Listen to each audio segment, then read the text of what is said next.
Subscribe कीजिए हमारे channel को और बेल आइकन पर क्लिक कीजिए ताकि हमारी वीडियो आप तक सबसे पहले पहुंच सके और लाइक जरूर करें।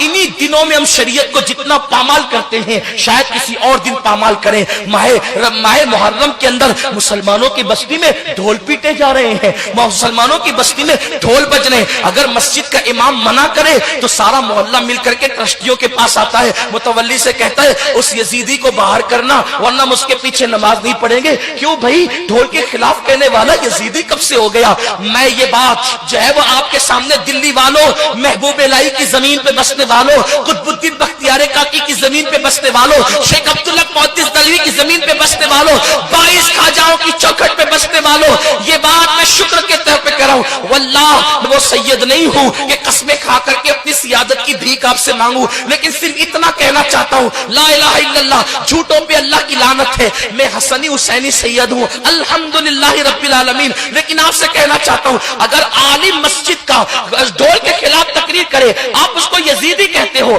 अगर हिम्मत है तो मुझे भी यजीदी कहना। मैं हसन और हुसैन की औलाद में हूं, अल्हम्दुलिल्लाह। लेकिन आपसे बस इतना कहना चाहता हूं, इतना पूछना चाहता हूं, आप ढोल बजाने को हुसैनियत तसव्वुर करते हैं, आपसे पूछना चाहता हूं, आखिर खैमे हुसैन में ढोल कब बजा था? जब अली अकबर की शहादत हो रही थी तब ढोल बजा था, अली असगर की शहादत हो रही थी तब ढोल बजा था, कासिम के लाश में घोड़े दौड़ाए जा रहे थे तब ढोल बजा था, बीबियों की चादरें छीनी गई थी तब ढोल बजा था। ढोल कब बजा था?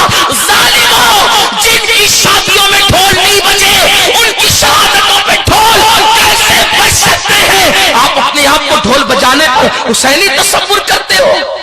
ढोल तो दमिश्क में बज रहे थे, ढोल तो दमिश्क में बज रहे थे। और सुनो, अगर शहादत हुसैन पे ढोल बजाने का इतना ही शौक है तो फिर बजाना, खुशी से बजाना, लेकिन उससे पहले एक शर्त है, जब तेरे 18 साल के बेटे का जनाजा उठे उस वक्त ढोल बजाना, उसके बाद अली अकबर की शहादत पे ढोल बजाना।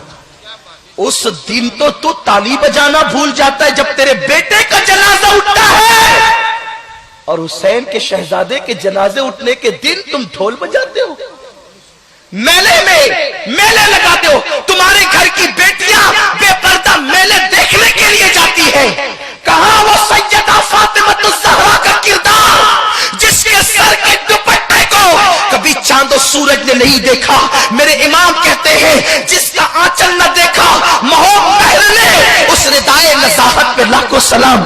कहां वो बीबियों का किरदार, कहां वो बीबियों का किरदार जब बीबियों से दुपट्टे छीन लिए गए?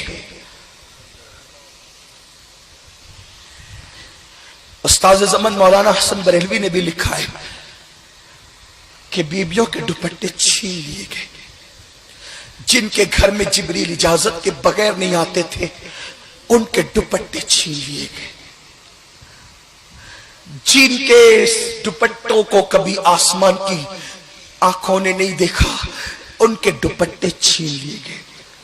लेकिन जानते हैं, मौरखीन ये भी लिखते हैं कि जब बीबियों के दुपट्टे छीन लिए गए तो शहजादी ज़ैनब से जनाबे शहरबानों ने कहा, बीबी दुपट्टे छीन लिए गए, पर्दा कैसे करेंगे? तो बीबी ज़ैनब ने कहा था, ए नबी के घर की बेटियों और बहुओं, कल तक दुपट्टे से चेहरा छुपाते थे, अब दुपट्टे छीन गए हैं तो कुदरत ने तुम्हें बड़े बाल इसलिए अता किए हैं कि अपने बड़े बालों को पीछे से आगे की तरफ कर लो और अपने चेहरों को छुपा लो, अपने चेहरों को छुपा। उस दिन तुम्हारी बेटियां मेले देखने जाती, हुसैनी हो तुम्हारी बेटियां उस दिन नाच देखने जाती, तुम्हारी घर की औरतें बेपर्दा घरों से क्या गुजरती होगी इमाम हुसैन के दिल पर।